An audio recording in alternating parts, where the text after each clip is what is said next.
Pernah gak Lai, terbayang sedikit aja di kepala kalian, kalau tiba-tiba dunia tempat kita berdiri ini berubah jadi lautan api dan hujan abu. Hari ini, aku bakal bawa kalian balik ke masa paling mengerikan dalam sejarah manusia. Letusan dahsyat Gunung Toba.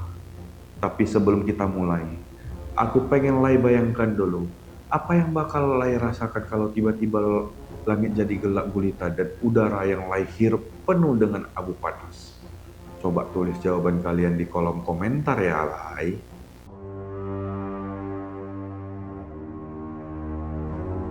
Banyak yang kagum sama indahnya Toba, tapi sedikit yang tahu kalau 74.000 tahun lalu tempat ini adalah pusat kiamat dunia.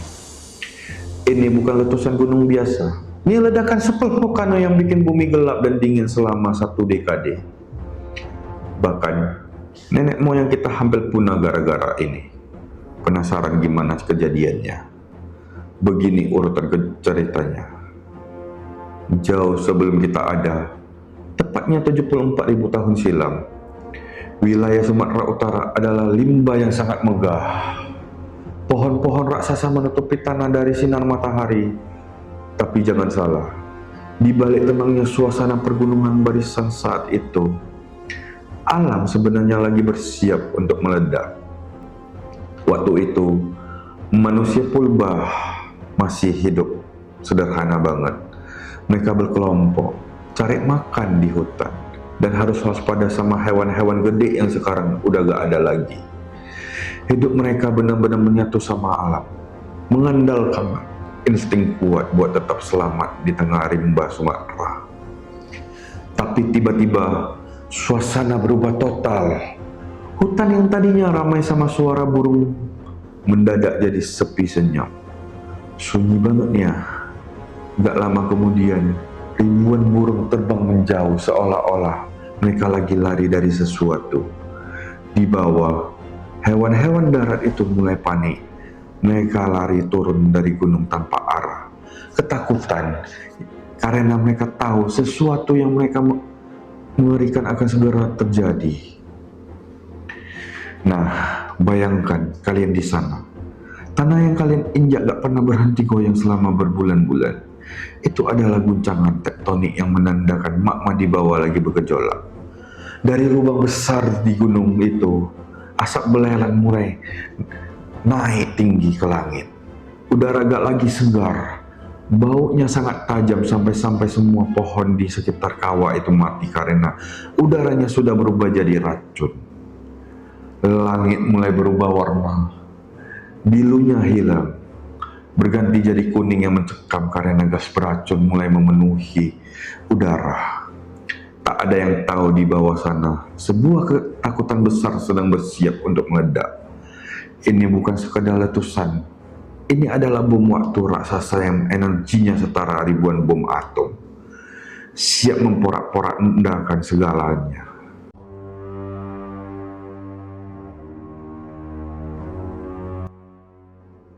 Tiba-tiba saja, langit yang kuning itu seolah pecah berantakan. Tanpa ada tanda-tanda lain. Puncak gunung itu seperti dicabut paksa dari bumi. Meledak!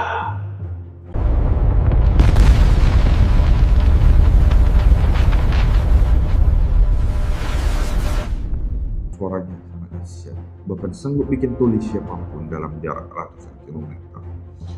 Teman-teman, ini bukan lagi sekadar letusan gunung biasa. Ini adalah kiamat kecil yang keluar langsung dari perut bumi. Kalian tahu bom atom yang menghancurkan Hiroshima? Nah, bayangkan energi itu. Tapi dikalikan jutaan kali lipat. Itulah yang dimuntahkan Toba dalam sekejap. Pulau Sumatera berguncang sampai ke akar-akarnya. Tanahnya amblas dan menciptakan sebuah lubang raksasa di kerak bumi yang sekarang kita kenal sebagai kaldera Toba. Setelah ledakan itu, muncul gelombang awan panas yang membara, atau yang disebut pyroclastic flow. Kecepatannya gila banget. Bahkan lebih cepat dari suara apapun yang dilewatinya langsung hangus jadi abu dalam hitungan detik. Hutan yang hijau, hewan-hewan sampai manusia yang ada di sana, semuanya menghilang seketika. terkubur di bawah tumpukan material panas dalam ratusan meter. Ledakan ini gak main-main. Toba memuntahkan hampir 3.000 km kubik magma dan debu ke angkasa. Bahkan sampai menembus lapisan atmosfer setinggi 40 km. Susah bayanginnya? Coba bayangkan seluruh negara Singapura. Nah, debu yang keluar itu cukup untuk mengubur seluruh Singapura di bawah lapisan batu setebal 4 km. Itu tingginya hampir setengah gunung Everest. Kegelapan pun datang. Abu pekat Toba terbang ribuan kilometer menelan cahaya di India hingga Afrika. Siang yang terik mendadak padam, berubah menjadi malam yang mencekam. Matahari terkubur di balik debu yang tak kunjung hilang. Inilah saat di mana bumi seolah berhenti berdetak, tercekik oleh amarah raksasa yang nyaris memusnahkan kita semua. Tahukah kalian, Toba berada di pusat Ring of Fire, jalur gunung api paling aktif di bumi. Indonesia adalah titik terpanasnya. Rahasianya ada di bawah laut lempeng Indo-Australia, terus menekan masuk ke bawah lempeng kita. Eurasia gesekkan 2 lempeng ini menciptakan magma cair yang sangat banyak. Selama ratusan ribu tahun, magma ini terkumpul dan menciptakan tekanan yang luar biasa besar di bawah Toba. Ini adalah bom waktu alami yang siap memuntahkan isinya kapan saja.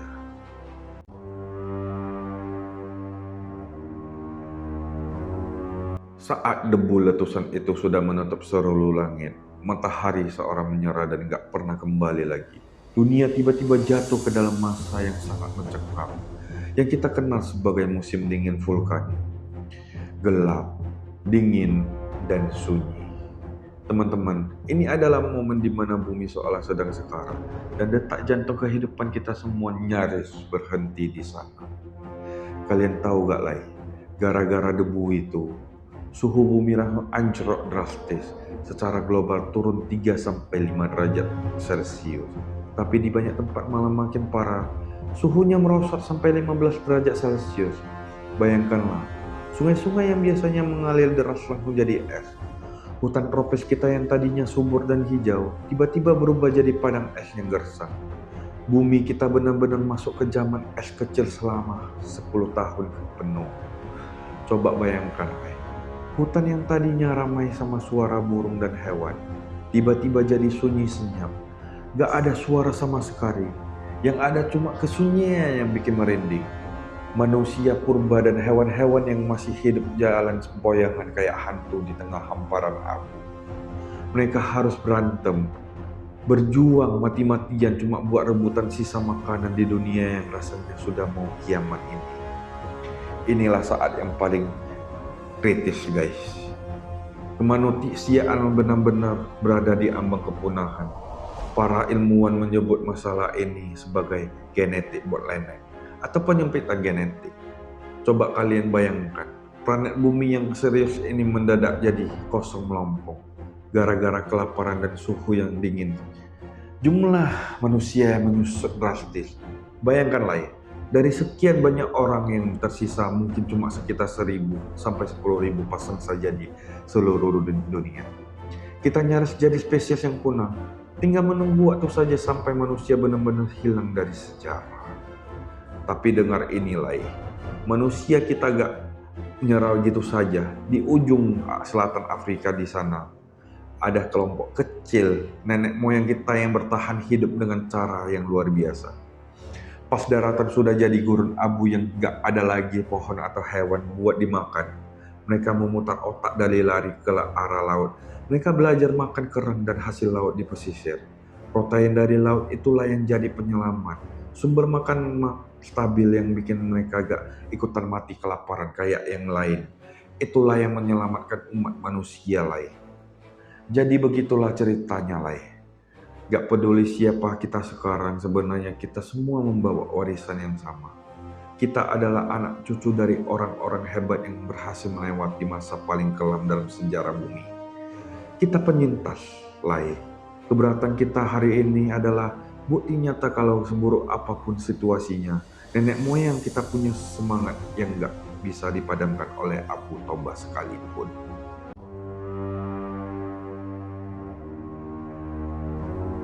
Setelah badai pasti ada tenang lagi. Abu yang dulu menutup matahari sekarang malah menyuburkan tanah Sumatera. Lubang kiamat itu gak lagi berasap, tapi mulai menampung air hujan selama beratus-ratus tahun. Air jernih mengisi wadah raksasa itu, menghapus semua kengerian masa lalu. Dia berubah jadi cermin biru yang sangat indah. Itulah asal-usul Danau Toba. Yang kita lihat sekarang semua keajaiban yang lahir dari bencana terdahsyat di bumi. Tapi ceritanya gak berhenti di situ aja lah. Di tengah danau yang luas itu, ternyata masih ada sisa-sisa kekuatan magma di bawah tanah. Perlahan tapi pasti, tekanan magma itu mendorong lantai kawah ke atas. Sampai akhirnya muncullah sebuah pulau yang kita kenal sekarang sebagai Pulau Samosir. Alam seolah-olah mau kasih jantung baru buat wilayah yang dulunya adalah pusat kiamat ini. Luar biasa kan? Nah, setelah tanah ini kembali subur, manusia datang lagi dan mulai menetap di sini lagi. Masyarakat Batak kemudian merangkai memori mereka lewat legenda ikan emas dan janji yang dilanggar. Mungkin bagi sebagian orang itu cuma dongeng, tapi bagi kita itu adalah cara nenek moyang menjaga ikatan tentang air yang menenggelamkan daratan. Itu adalah bentuk penghormatan dan pengingat supaya kita gak pernah lupa betapa dahsyatnya kekuatan alam di tanah ini. Hari inilah saat kita berdiri di pinggir Danau Toba dan melihat airnya yang begitu tenang. Sebenarnya kita bukan cuma lagi lihat pemandangan kita. Kita lagi menatap sebuah monumen raksasa. Toba adalah pengingat buat kita semua. Kalau bumi punya kekuatan dahsyat untuk menghancurkan, tapi dia juga punya keajaiban untuk menyembuhkan diri.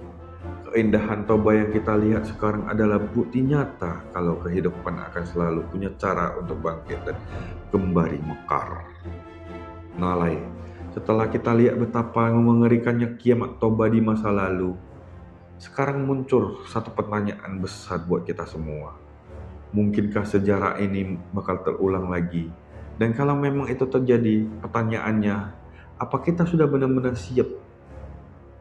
Coba kalian tulis pendapat kalian di kolom komentar ya Lai.